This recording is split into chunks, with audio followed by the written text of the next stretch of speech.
Hey guys, I'm Allie from Roll With SDMs. On Tuesday, Gary's going to be running Menace Under Otari. It's 3 sessions long for DC20, and I need a character for it. Yeah, you have a really cool concept for this character, too. Don't mind me, I'm just going to pop the link out to a couple more people. So if you've ever seen Has Been Hotel, there is a character in there called Nitty. I wasn't a huge fan of her until like the last episode or the second to last episode. She was always just kind of there and she was fine, I guess. But yeah, stabby stab with the dagger. So that's what we're gonna base Nitty on. And which way am I pointing? Yeah, there we go. There's 1, 2, 3, and 4 images over there. So in chat, vote for which one you like for me to use as my avatar. Yeah, okay. I think that's all I need from there. Okay, I've shared it where it's needed. Cool. Hey, Peter, thanks for joining. Yeah, and you can help Allie decide which image she... Oh, he already said. Yay! Number 3. Oh, that one's very Has Been Hotelish. Cool. Okay. All right. Okay. So obviously, player name Allie. Character name is going to be Nitty. Class is going to be Rogue. No subclass yet. We're currently working on level 1. Okay. So for Ancestry, that's the race, right? That's correct, yep. All right, awesome. So that's going to be Angelborn. Yeah, unless you want to dual Ancestry. Now, what would be the positives and negatives of dual Ancestry? Dual Ancestry would let you pull traits from 2 different ancestries instead of just Angelborn. There is a neat option in the Angelborn if you don't mind giving up your levels, your 0-point ability. The Angelborn has a 0-point ability that lets them shed light.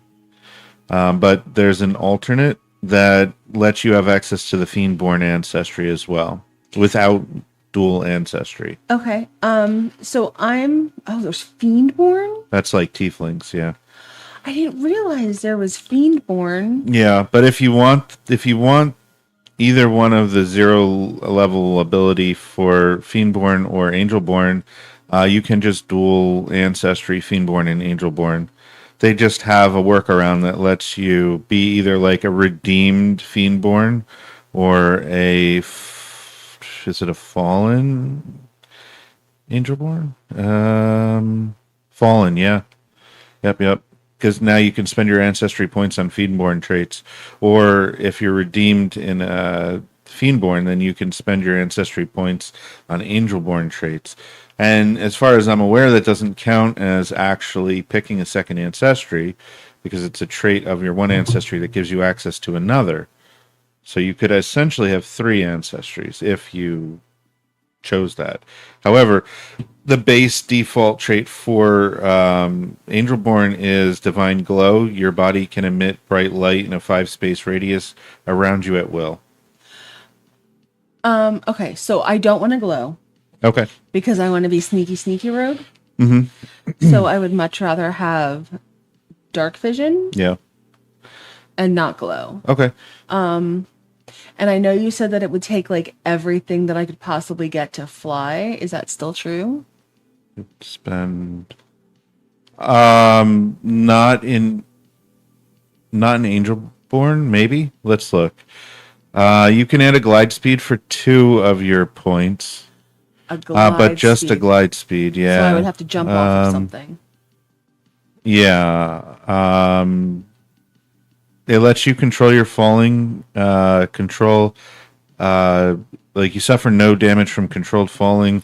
If you end your turn in midair, your controlled fall is 4 spaces. and you can use your movement to glide horizontally. Fiendborn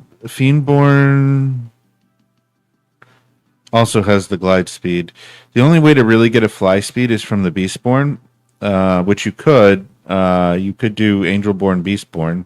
So now, what's the difference between Angelborn and Fiendborn? Because I didn't realize that there was a Fiendborn. So I went with Angelborn just because of a fallen angel. So, Fiendborn, the easiest way to look at them is like a tiefling. So it's like a tiefling versus an Azimir. Azimir being your celestial, your Angelborn, and Fiendborn being your tiefling. Okay.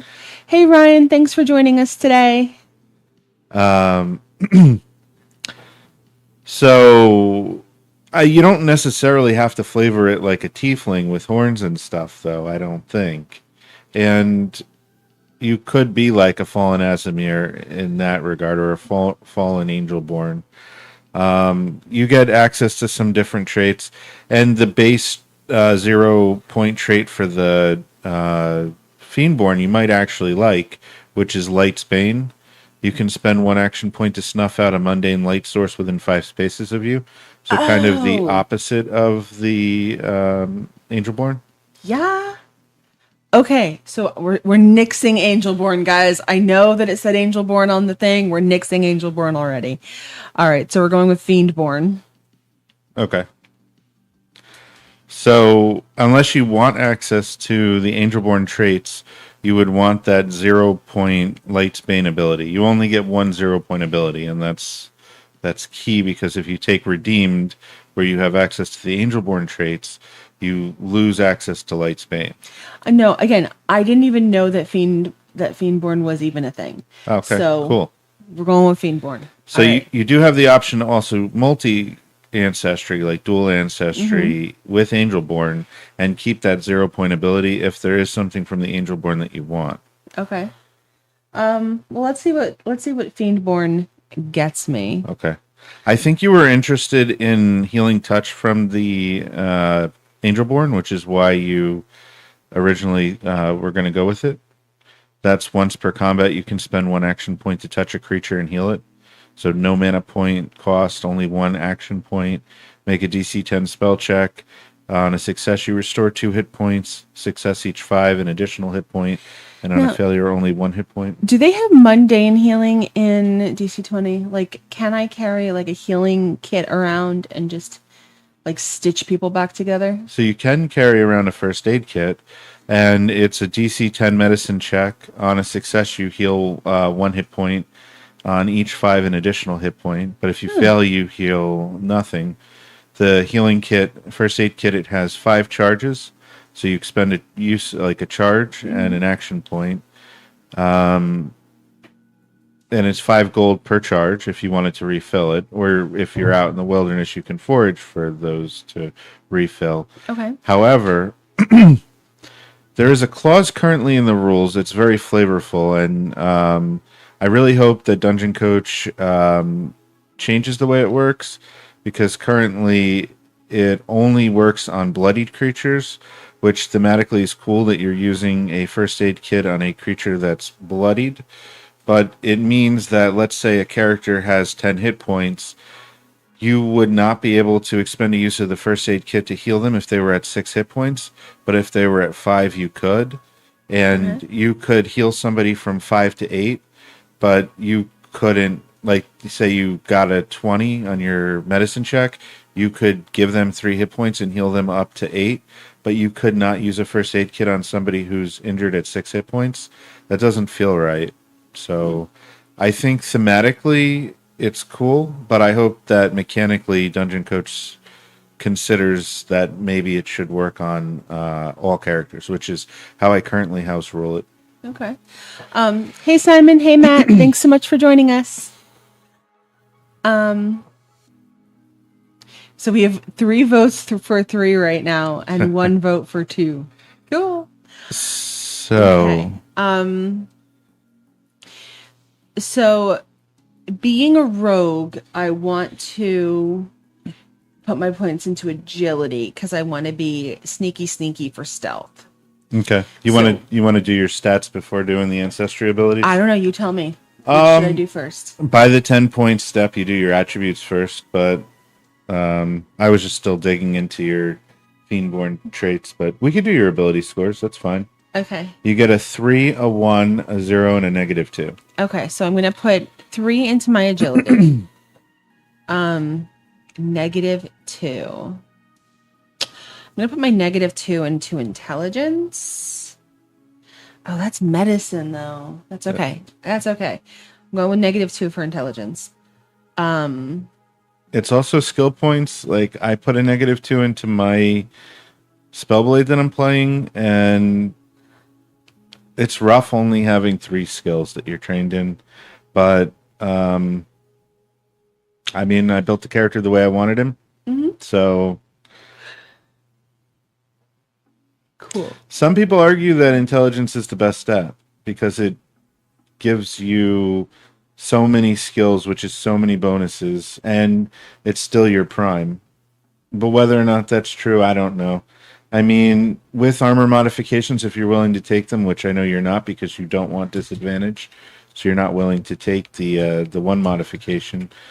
A case could be made that having a 3 agility is the way to get the best PD, but at the other hand, it's only like 1 better than if you take both of the armor modifications for light armor.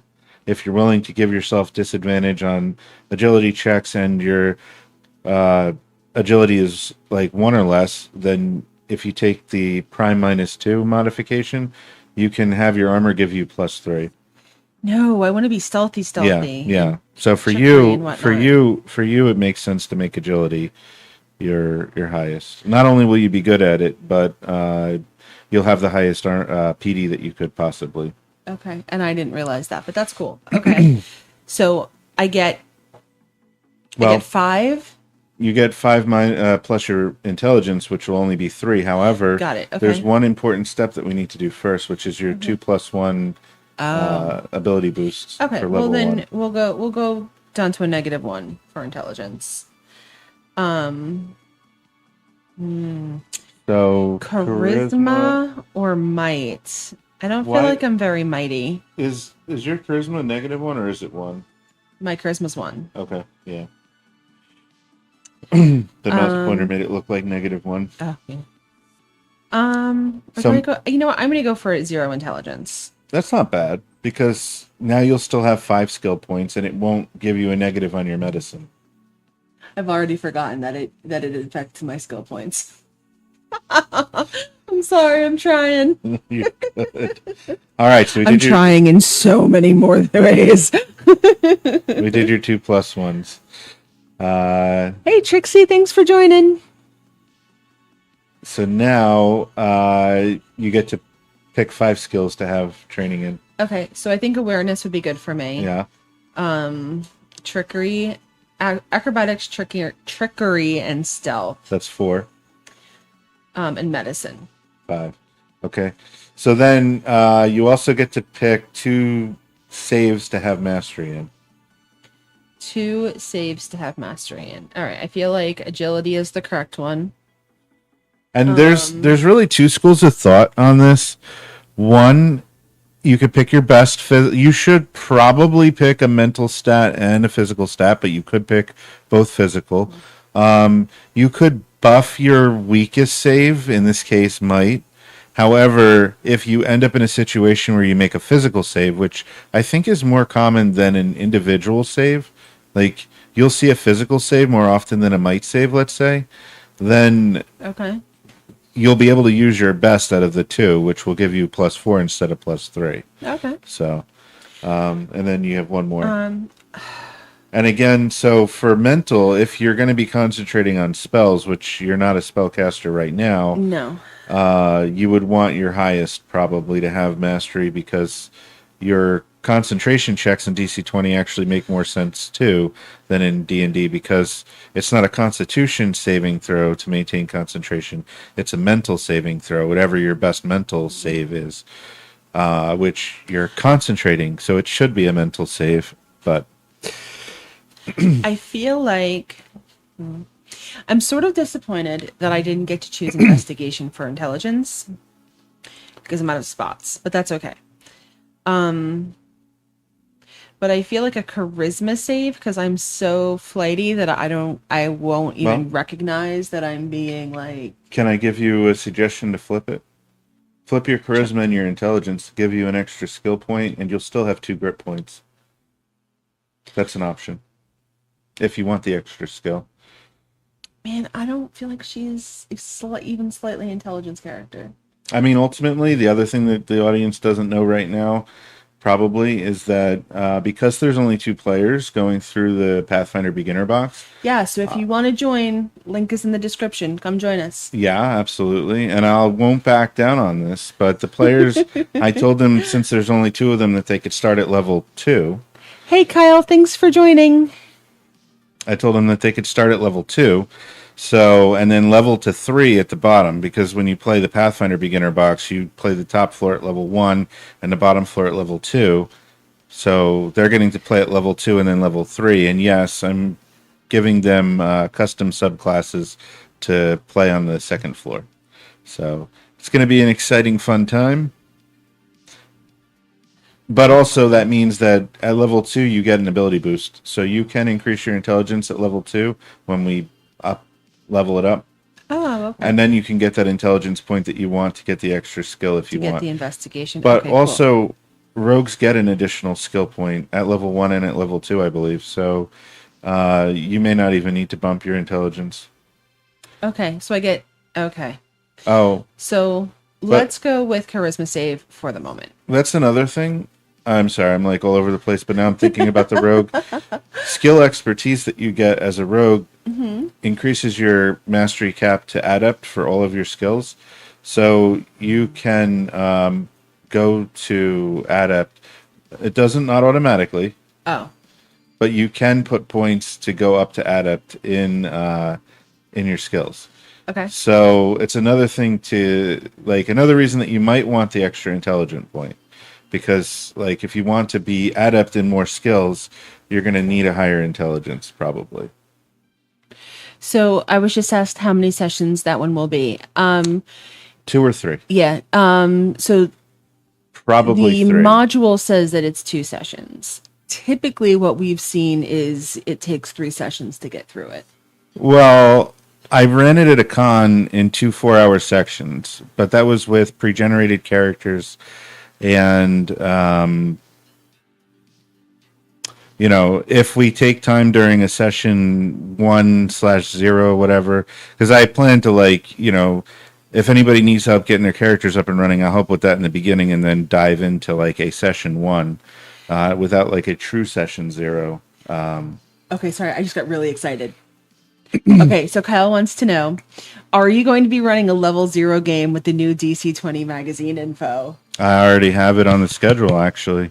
I put it up on the schedule before the magazine even came out because the second that Coach mentioned it, I went to work converting Dungeon Crawl Classics Portal Under the Stars into a novice level funnel. So if you're not sure what a funnel is, it is kind of a meat grinder dungeon.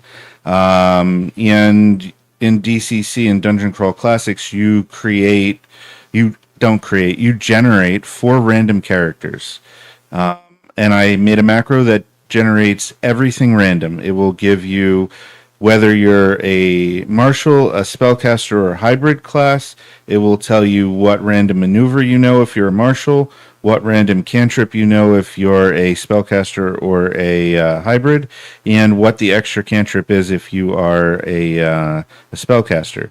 It will randomly give you one of Dungeon Crawl Classics occupations, which is going to be one of your 2 trades. I'm only giving you 2 trades because I'm converting the other trade point into extra languages. But it will give you a random actual trade from DC20. It will tied to your occupation from Dungeon Crawl Classics. It gives you a random. You're gonna roll it. It's gonna give you a random weapon. In this case, on the screen there, you see that it's an astrologer with a dagger. and an extra item, in this case, a spyglass. So you'll have like really random pieces of equipment that, you try to do the best that you can with it. That spyglass, maybe you want to break it and use it as a magnifying glass to start a fire. Like, you just never know what you're going to do. You get, so the additional trait here was vehicles. You get 2 languages in addition to common.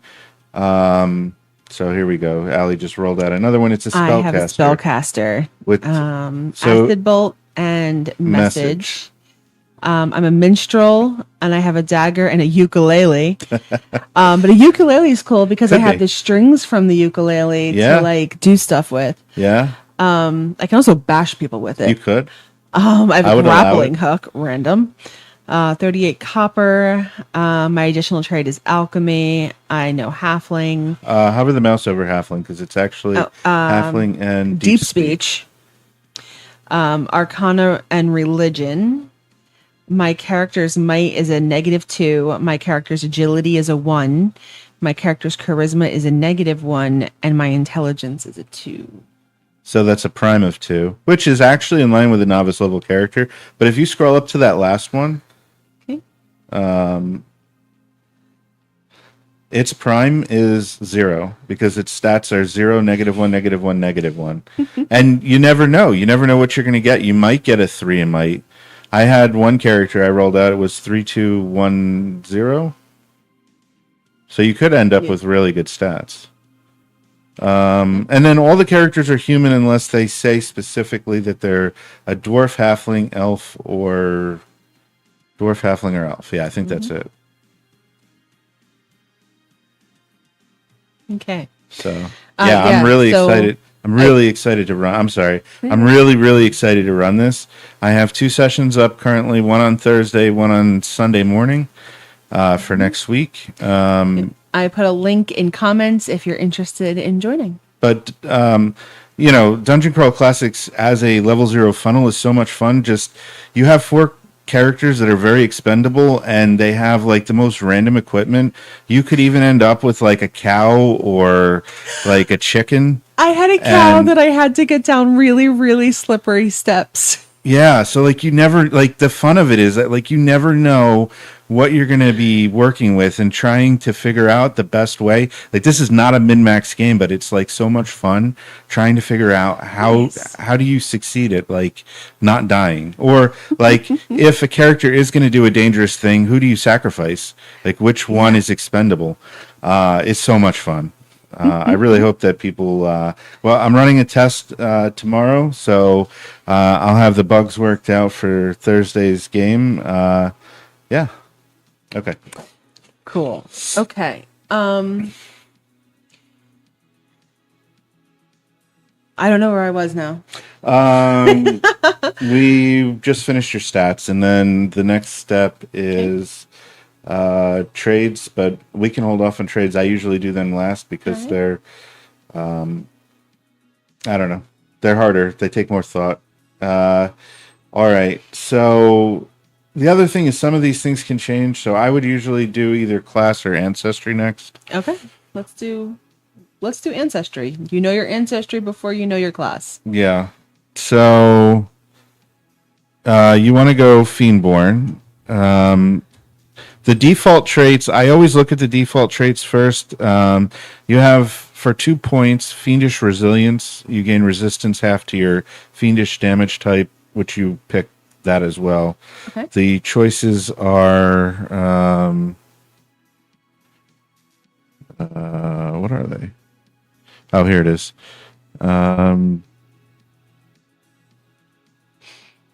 Cold, corrosion, fire, poison, and umbral. Umbral's like kind of what you would think of as necrotic right now. It's like that dark damage, dark energy damage. Corrosion is what 5th edition uses as acid damage. Let's go with corrosion. Corrosion? Okay. So, like, when Coach was describing it, he said that he was taking necrotic out of the game, and he was splitting it into 2, umbral and corrosive, because sometimes, like, a druid spell might deal necrotic damage in 5th edition, but like it was weird differentiating between that necrotic and like evil necrotic. So he also said that acid damage doesn't come up much. So he combined that druid necrotic damage and acid into corrosive, and then umbral for like the evil necrotic. And I think it's elegant. I like it. Okay. So you could take Fiendish Resistance. It gives you resistance half to corrosive. There's also Fiendish Magic. You learn one spell of your choice from the arcane spell list. No, I don't think I'm going to go magic. I think I'm going to go straight martial. Okay. Dark Vision, that's 1 point. I do want dark vision. Dark Vision, So 10, dark vision 10 spaces. Yeah, 1 point. Yep.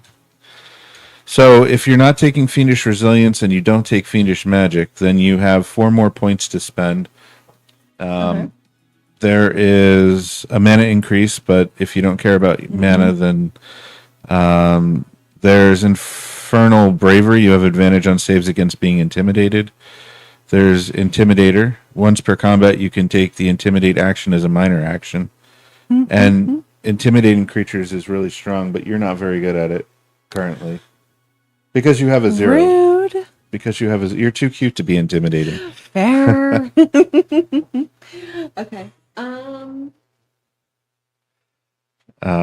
Silver Tongue, once per long rest, you can grant yourself advantage on an influence check when you're trying to deceive someone.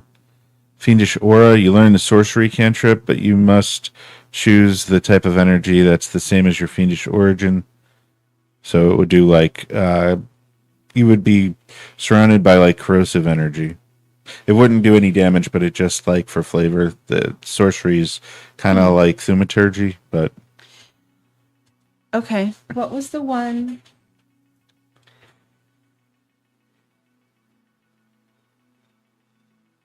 I can't be intimidated. Infernal Bravery, you have advantage on saves against being intimidated, and then Intimidator is also 1 point. So if you take these two, that's 3 of your 5 points. All right. Let's. Oh, there's also Superior Dark Vision. You can increase the range of your dark vision to 20 spaces. All right. So it's 1 for superior dark vision. How much was dark vision? Dark vision was 1. Superior is another 1.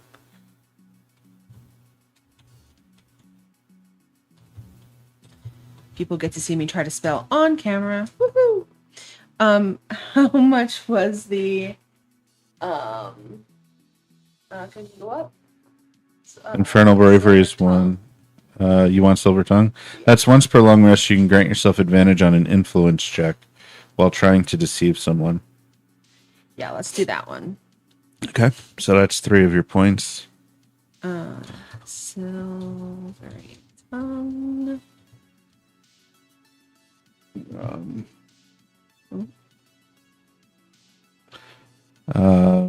There's also Infernal Bravery and Intimidator if you want them.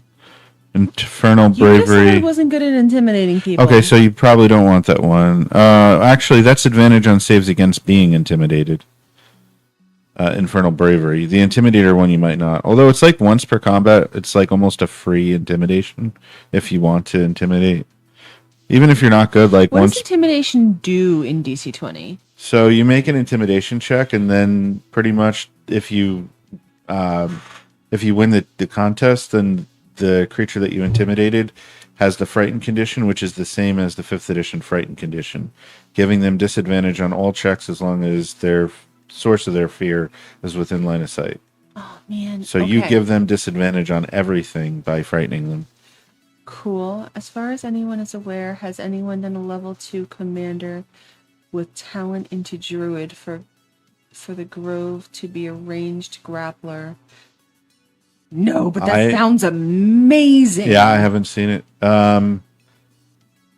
I think you would need a special build for that to be really effective, because if you pick up druid at level 2, like the talent, you only have 2 mana, and it's 1 mana per time that you use the grove. So you would probably want an ancestry that gives you a mana boost. so that you Could you imagine Ivy just like picking things up with her vines and just hucking them around the battlefield? you can do that. That's part of your Druid Grove. Except you have 8 mana to do it. And your Druid Grove, since your Circle of Spores, you can also trigger your My one poison damage? And yeah. That's awesome. You and your grove are full of the spores from the Circle of Spores. Yeah. That's fair. Yeah. That's awesome. Yeah. I thought so. Thought I built that pretty good. Okay. So you said that I get something extra for being a rogue. And I can go to Adept. Yeah, it lets you go to Adept in your skills. So I want to take the Intimidation and I want to boost my Intimidation. Okay. Yeah, and then it just depends again. If you want to flip your Charisma and your Intelligence, then you'd have another point. But Rogue is going to give you a point with Skill Expert as well, but only 1 point. Okay. And then at level 2, you'll have another point. So you could boost it there. Okay, so what is that one called? How many points is it and what is it called? It's 1 point, and it's called... The one that intimidates is Intimidator. And essentially, yeah, every turn you have a minor action. Usually use it to interact with 2 objects, which is cool because you can open and close the door. So let's talk about that like Pathfinder turn where you move, open a door, and then move through it, and you can't even close it. Because when you stop to open the door, unless the GM allows you to do that, but so one of my first experiences with Pathfinder on a VTT, not in person, was my turn was I take out my weapon, I move 5 feet up to a door, and I open the door. And now I'm stuck there. I can't reclose the door. I can't shoot anything on the other side of the door. I'm stuck. My entire action was I take out my weapon, I move 5 feet, I open a door. Yeah, see, I had some good turns in the Pathfinder game that I played on Friday where I was able to move up to an injured ally, use battle medicine to heal them, and use lay on hands to heal them, and that felt like a good turn. But I've also had turns where I was inside a wagon with a closed flap. I had to open the flap, move out of the wagon, and then to protect the stuff that was in the wagon, close the flap. That was my turn. I don't know. I feel like you get taxed so badly on that 3-action economy, and DC20 is just so freeing. Mm-hmm. And it makes a lot more sense. Why if you take a move action, should you lose the rest of your movement when you stop to do something? You should have access to that movement for the rest of your turn, just like in DC20. So, what lets me not be intimidated? That ability is Infernal Bravery. It gives you advantage on against being intimidated. And that's also a 1? It is 1, yeah. So the Intimidator, though, for your minor action, you can intimidate once per combat with your minor action that you probably don't use for anything anyway. So that's pretty good. Okay. Yeah, Kyle says, so the druid can grapple with the grove, the entangle-like ability, causing prone and moving around off a cliff or up one to drop them. That's so cool. All right. Yeah, the biggest problem that you run into starting as a marshal is that you don't have a lot of mana when you do finally pick up a spellcasting thing, because you only have 2 mana from it.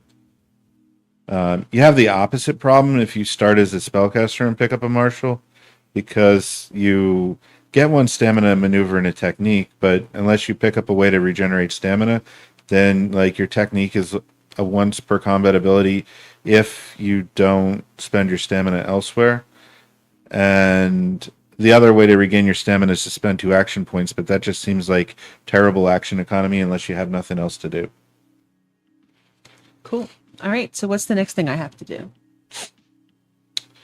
So that was Ancestry. You said class next?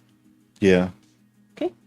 I think, a little off topic maybe, But maybe coach needs to reconsider that it should be only one action point to regain stamina instead of two, because stamina is good. It's like having a fifth action that's only usable for maneuvers or like SP abilities.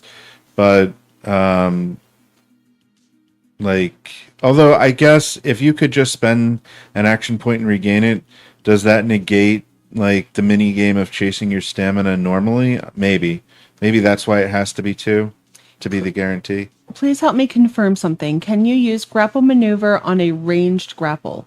If so, then commander grapple maneuver and heal every grapple maneuver. I want to answer that question, but I really need to dig into it. Are you a member of some Discord channel where you have access to me and you could like private message me? I'd love to answer it. I just don't know like that I have time with helping Allie build this character and looking into that. I think Kyle's in one of our games. I just can't remember. I absolutely do want to help you with that though. It's going his handle is. It's going to take me time to really dig into it. Okay, cool. Yeah. Private message me, and I will. I'll definitely get you that answer. Or you can even message us in like the welcome talking place, and then other people can know too. Hey, welcome aboard, DLS. Okay. So that was ancestry. 1, 2, 3, 4, 5. Yeah. Mm-hmm. Okay. And then it depends if you want a negative trait to gain another point. There's Radiant Weakness. You have Radiant Vulnerability 1, meaning that if you take Radiant damage, you would take an additional point of damage. And then Divine Dampening. You recover 1 less HP when healed from Divine sources. I don't think you want at least not the Divine Dampening. No, I'm good. Okay. All right. Yeah. So next would 0 ability for Fiendborn. Oh, it's the Light's Bane. You can spend 1 action point to snuff out a light. So we need to look at the rogue, and then we can go back to. So rogue gives you a bonus hit point. We need to remember that. So let's do your HP quick. It's 6 plus your level plus your might, which is going to be 7, and then you get an additional bonus 1 for martial class. Don't I increase one of these when I level up or no? You will. So why don't we do the level up first and then do all of this stuff? Okay. Well, because your like base level 1 gives you that bonus hit point, you don't get that at level 2.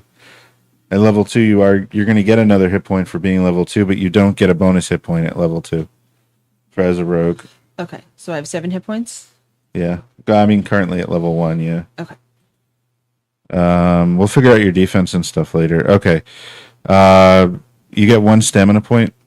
That's important to mark off for now because it depends on what you spend your stamina on, or your talent on rather. Okay. You get rogue stamina as a class feature. Okay. You regain 1 stamina point when you hit a flanked target. You hit a target that's affected by a condition, or once per turn when you use cunning action. Okay. Regain stamina, hitting flanked target. Yep. Or a target that's affected by a condition. Or a target affected by a condition. Okay.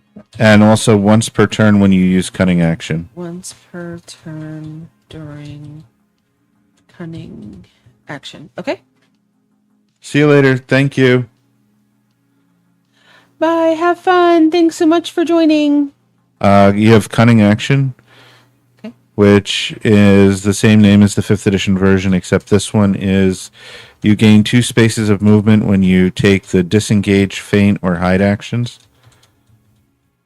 And so one of the ideas that I'm using when I design rogue subclasses is having them have an extra action that works with cunning action.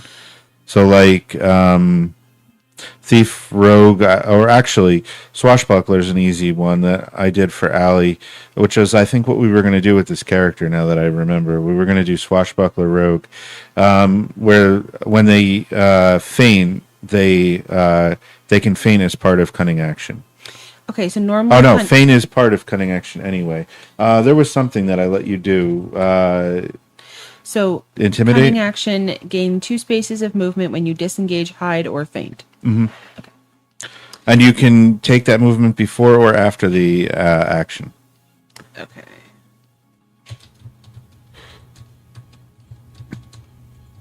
Cool. All right. Debilitating strike. That's complicated. I mean, it's a paragraph, so you might want to just put debilitating strike for now. Yep.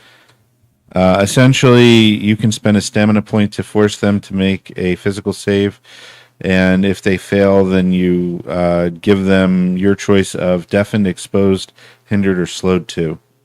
Cool. Skill expertise. This is the other big one. And see, most classes only get 3 things, and the rogue gets 4, which is pretty cool. Plus their flavor feature.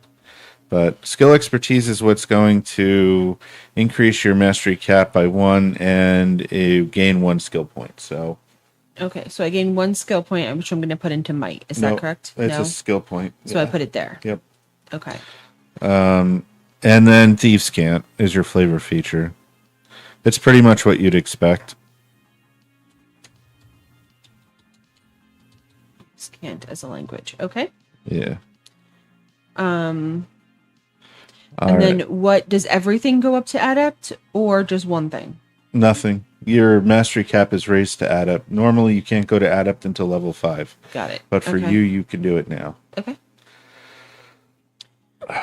1, 2, 3, 4, 5. You should have 6 skills. Prime, 1, 2, intimidation, 3, 4, 5. acrobatics, trickery, stealth, medicine. 6. You should have 7 actually. You should because can I go up in intimidation? No, wait. Am I wrong? I'm wrong. Your intelligence is 5 plus 0. Yeah, you're right. You would have had an extra one if you flipped your charisma and your intelligence, but no, that feels wrong for this character. Okay. I'm not doing it. Yeah, that's fine. Okay, so if you want to level it to 2, before we go further, we can do that.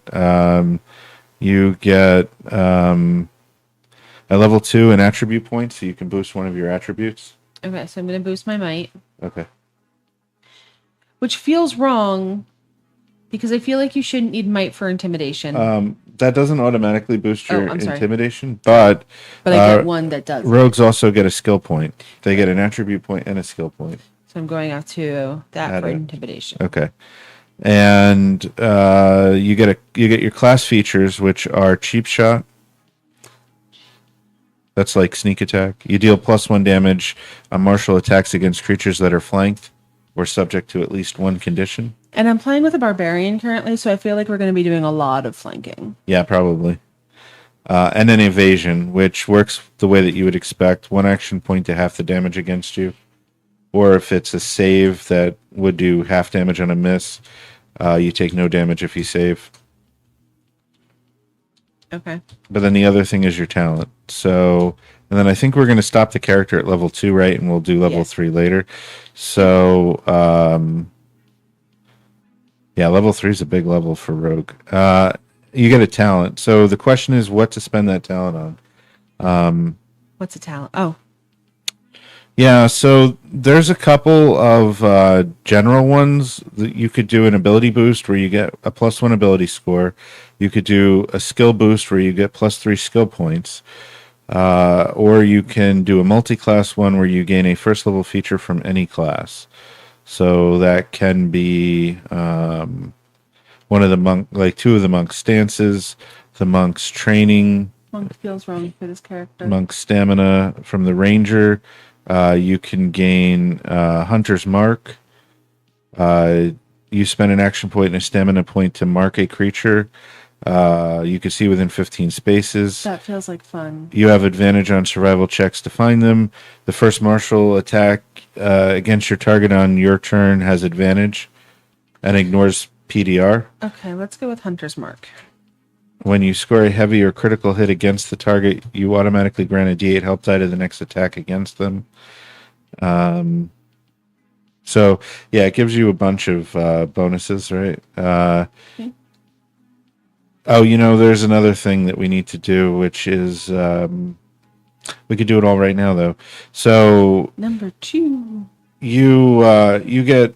I'm just going to double check, but I think it's 4 maneuvers as a rogue. Plus, by picking a marshal, you're going to get another maneuver and a talent. So 5 maneuvers you need to pick, and 1 technique. Okay. So automatically know these attack maneuvers: extend attack, power attack, and sweep attack. Extend attack, power attack, and sneak attack. Sweep.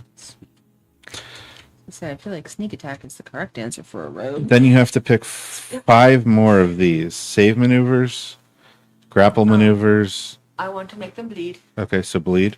I want to make them be exposed. Expose. I want to hamstring. How many do I get? 5, but let's take a look at the defense ones because you probably want parry. Okay, wait. Go back up. Hold on. Parry and sidestep maybe, but Hold on. I want to bleed. yep. I want to expose. Yep. And I want to. I feel like hamstring is the one that I want. That slows them. So that's like 1 less. It's not slow as like action points. It's like one extra space for every space, so it makes their movement difficult terrain. Hinder makes them have disadvantage on the next attack they make. The defensive ones, or do you want to know more of these? Like knockback, trip, impair, parry, protect. You probably don't want protect. Honestly, I think that one's weak. You're not using a shield, but sidestep. What's sidestep and what's swap? It's weird. Ooh, what's taunt? You intimidate.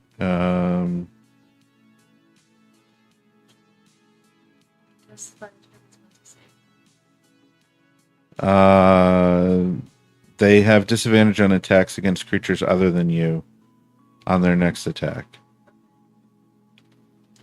All right, so I want sidestep and taunt.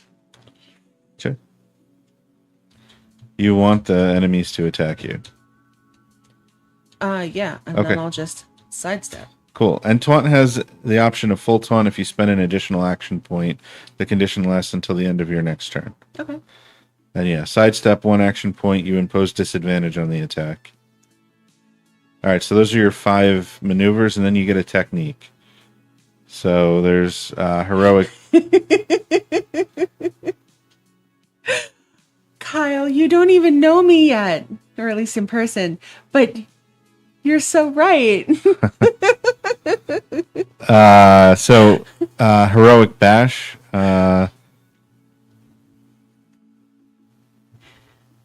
Heroic bash. Sorry, what was this? No, these were techniques. Techniques, yeah. Okay. They're like more powerful maneuvers. I don't feel like heroic bash is correct for this character. Okay. There's heroic leap. Are they all heroic? I don't feel like this is No. a heroic character. A lot of them are, yeah. Heroic leap. Leaping? Do I jump? Maybe. All right, continue. Heroic Ooh, parry. Parry? Maybe. Ooh, taunt. Heroic taunt. I feel like, slip away. Yeah, slip away is cool. Yep, slip away. That's the correct answer. Full dodge and move up to your speed. The creature misses you with an attack. Cool. And then if you spend an extra stamina on it, you can do diving attack. You spend 1 SP to make an attack check against a creature within 1 space you as part of slip away. So you can get full dodge, move up to your speed, and make an attack if you spend an action point and 2 stamina points. Which you now have 2 stamina points also. Oh. Because you picked a martial class for your talent. Okay, now the question is, can I bite them? Is that an unarmed attack? Sure. See, another thing. I mean, so somebody had suggested that I do like an entire series on DC20 does blank better than D&D. But I think I can include Pathfinder in there too. And the one that I was thinking was DC20 does degrees of success better than Pathfinder because I think the by five system gives you a cooler degrees of success than the like 10 better, 10 worse of Pathfinder. Mm-hmm. But how about DC20 does unarmed strikes better than Pathfinder? Hey, Anthony. Because in Pathfinder, and the reason is because they really monitor what's in your hands. So your unarmed strikes, to make them, you have to have an empty hand. To make an unarmed fist attack, it specifically needs to be a fist attack for the most part, unless you have like a tail or horns or like some kind of natural weapons, or like you're in a monk stance that would use your feet. Yeah. But in DC20, it's like 5th edition, where sure, go ham with it. You want to headbutt somebody, you want to kick them, you want to bite them. We had monk unarmed bite the one time in our 5th edition game. Absolutely. You want to bite them? Sure. Yeah, love it. Okay, so apparently from Thieves' Cant, I gain fluency in another mortal language. Oh.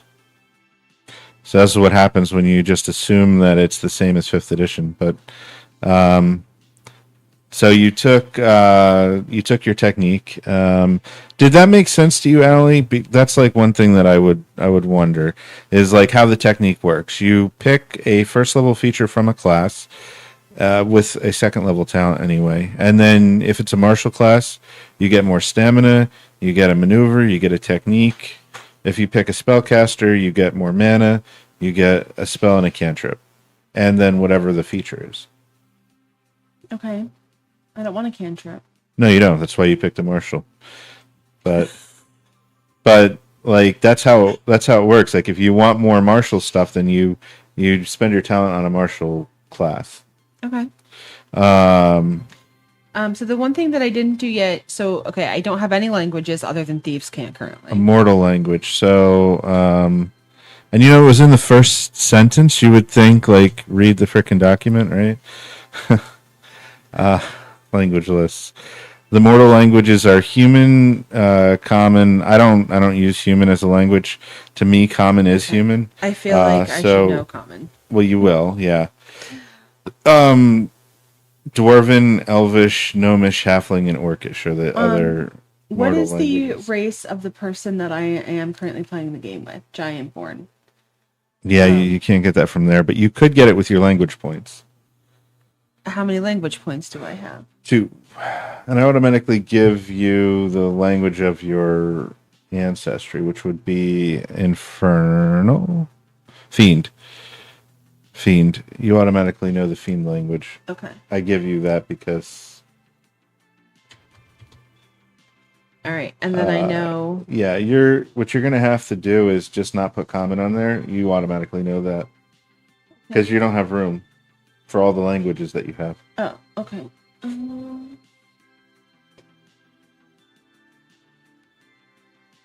thinking I was a gnome in my previous life. Well, and then it depends so what I usually recommend people do is take one of their trade points to make it a language point, and then just do 2 trades. Okay. So far, I've gnome, Thieves' Cant, and Fiend. You've only spent 2 of your language points. So if you do what I said and swap one of your trade points, then you have 2 more language points, which could be another full language or 2 half languages, like limited fluency. But okay. So what about trade points? Trade points, if you want 3 trades, then you pick 3 trades. Okay. What trades do I have? Trades.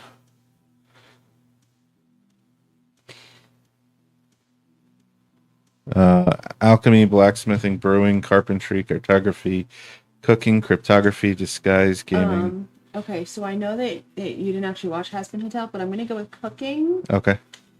And cleaning isn't one of the options, so I'm going to go with...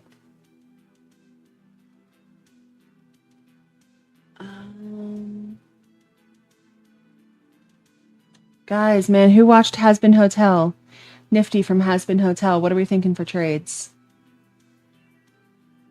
Also, time check. We're Oh yeah, no, we are past time. We have got to finish up. All right, let's go with lock picking because I feel like that's correct. Let's go with cooking. Nope. Cooking. I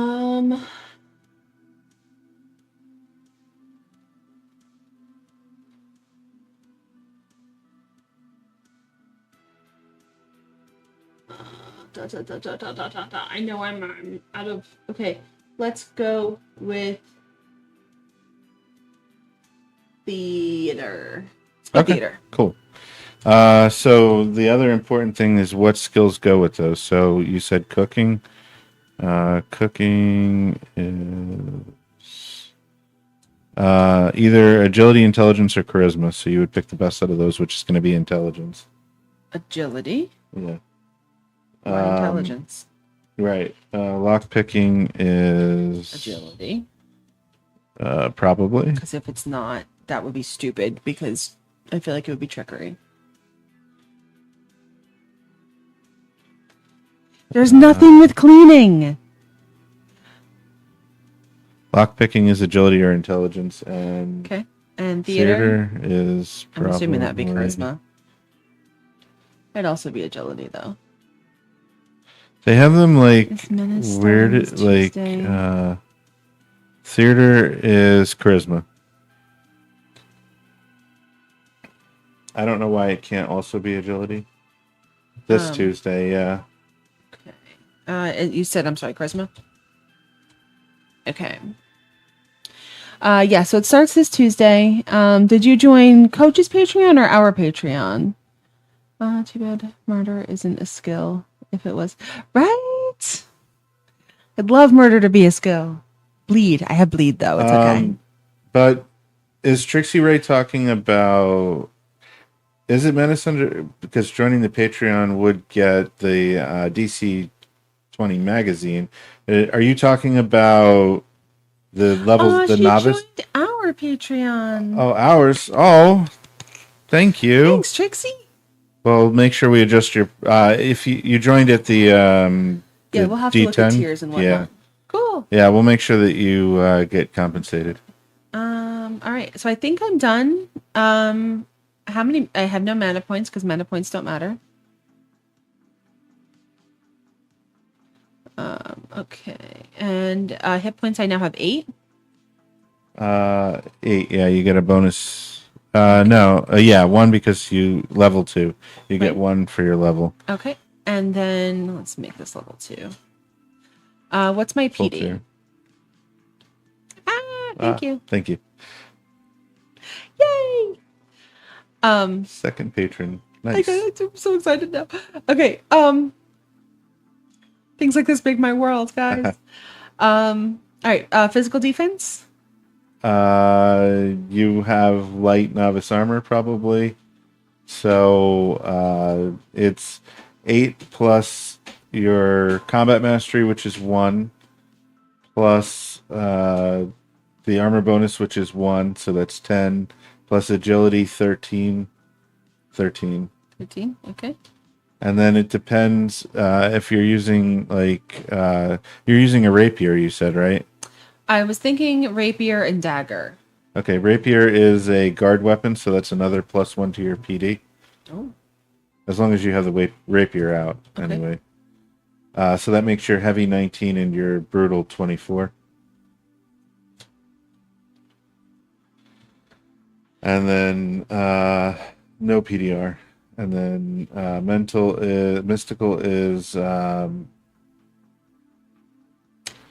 8 plus charisma plus intelligence plus combat mastery. So it looks like 10 because you're getting 1 from your charisma, nothing from your intelligence, and combat mastery 1. All right, my attack check is going to be +4 still. +4. Yeah, it's prime plus combat mastery. Okay, my save DC is 14. Because it's 10 plus combat mastery, which is 1 plus prime is 3, so 14. My acrobatics, actually, yeah, my We didn't fill acrobatics that in yet, but is it's 5. 5, yeah. Okay, my prime is 5. My save is 1. Athletics is 1. Intimidation is 5. Acrobatics is 5. 5, 5, 5. 4. Because it uses combat mastery Cool. to save. 2, 1, 1, 1. 0 0. plus 1. Nope, nothing 0. is 0. 0 plus nothing is 0. 0, 2, 0, 0, 0, 0. I should not even bother filling that in. So adept for all of those. Oh. Oh, not adept. I'm sorry. No. Novice. Lockpicking is 5. Cooking is 5. And theater is 3. I kind of disagree that theater is charisma. It could be agility too, because if you were like doing like flips and things. Okay, so I'm assuming a bite or a dagger would be 1. No. An unarmed strike is 0 unless you're a monk. You need to do a heavy bite to actually deal damage with an unarmed strike. So, I don't know why I can't scroll up in chat, guys. Oh, there we go. Thanks for the character build. Oh, thanks, Simon. Solid pairing for Hetton. Thought I could do. Oh, that sucks. Trixie Ray. We'll have to. You'll have to see how close you are, and we can talk. I mean, I could even have you join for the bottom floor. Oh yeah, that's true too. If you missed the first session, you could just join for the bottom. Okay. Bite is 1 damage. 0. 0 damage. I mean, mechanically it's still an unarmed strike, which does 0 unless you're a monk. Yeah. Right. How much is dagger? 1. 1. And how much is a rapier? 1. 1. Okay. So I'm assuming that this would be piercing damage. Yeah. Dagger would be slashing or piercing. Slashing. I think it's probably slashing. Okay. And a rapier is piercing. And then how many rest points do I have? Level, which is 2, plus might, which is 1, so 3. Yeah. Grit points is charisma, which is 1, plus 2 is 3. What's my move speed? 5. And my jump distance? Equal to your agility. Minimum 1. 3. All right. My combat mastery is 1. So another important thing to put on there for the rapier, like in the bottom underneath, it is guard and multifaceted. It actually can do slashing or piercing. Oh, okay. The dagger is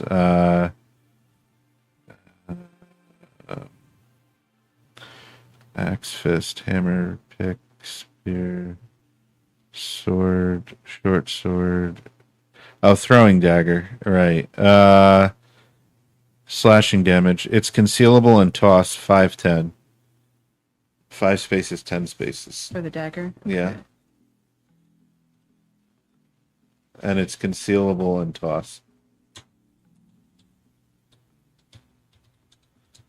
And I have a kitty behind my monitor. There we go. You do. Yeah. You also Ryan's also on it. Concealable and toss. Although he spelled concealable right, I did not. As a martial character, you have access to all the weapon styles. So for the dagger is a sword weapon. You deal +1 damage against creatures that are exposed. Dagger. +1 to exposed. Yeah. And the rapier, it multifaceted means it counts as a sword or a spear. So you can either get +1 against an exposed creature, or the spear is +1 damage against a creature if you move 2 spaces towards it immediately before making the attack. +1 to exposed, or what? +1 to a creature if you move at least 2 spaces towards it before making the attack.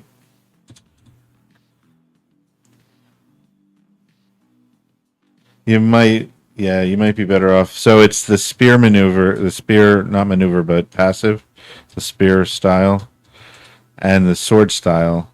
The rapier can benefit from either. You can't benefit from both with multifaceted. It just can do both. So so I have to choose one for my rapier. when you make the attack, you can either use it like a sword or use it like a spear. But when you make the attack, you pick which style you're using. And then the dagger is a sword, so it's +1 against exposed, which makes sense. Creature that's exposed is like, you can easily stab them, slash them. Cool. All right. Is that it for me building my character? Yeah, I think so. Just about. If there's anything else, we can always fix it later. Cool. Yeah, so I think after looking through this, I think we have 4 for 3. And it looks like that poll. Oh, we couldn't do a poll though. No, I can't do a poll yet. We need 200 and 48 more people. No. Yeah. 252 more people. Because we haven't hit 250 yet. Right. 252 more people, and then we 58. can do We're at 242. Okay. 258 more people, and then we can do polls. Yeah, so I'm thinking 3 is the answer. 2 was a close second, though. Those were like the only 2 that came in. All right. Let's see, where is it? This one here.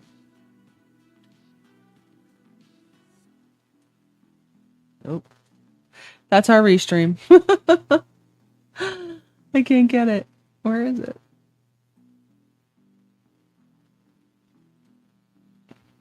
There it is.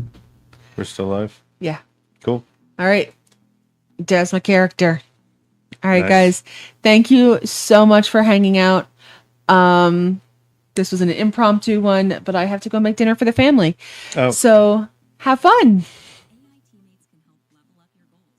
Thank you.